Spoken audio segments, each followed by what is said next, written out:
In this technical demo, we will be showcasing the possibilities of utilizing practical illusions inside a spatial virtual reality environment. We have combined this with storytelling to let the user experience 3 different environments in a small 4x4 meter space.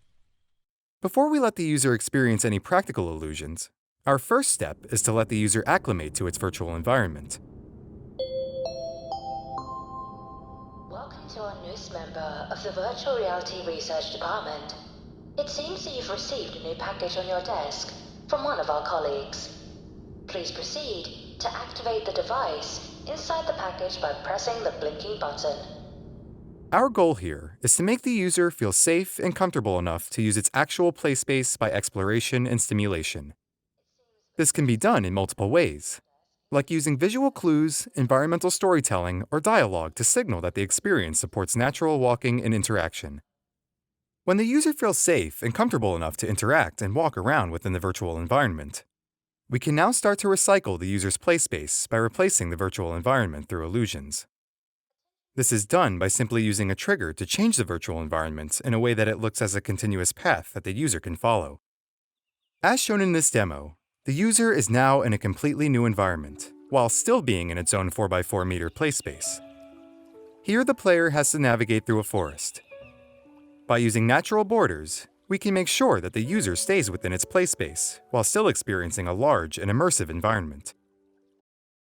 When the user enters the cave, pay attention to the position of the body as the user is trying to squeeze himself through the small virtual space.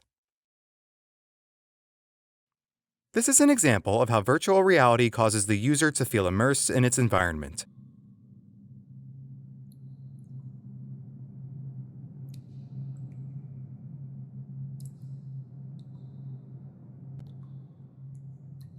Who dares to disturb my rest? Another confused traveler looking for an elixir against the hallucinations. Take the elixir inside the treasure and leave me to my slumber. As the user confronts the monster inside the cave, the user is tasked to take something from the treasure and leave the cave. This is an example of how storytelling through dialogue can guide the user through the experience without causing confusion. This technical demo is just an example of spatial virtual reality and using storytelling and illusions to guide the user through an experience. There are many other ways to recycle the user's play space through illusions, like using change blindness to change spatial orientation, exploring verticality through lifts, or by using portals through non-Euclidean geometry. If you want to know more, we advise you to do further research on this topic, as the possibilities of spatial virtual reality are almost endless.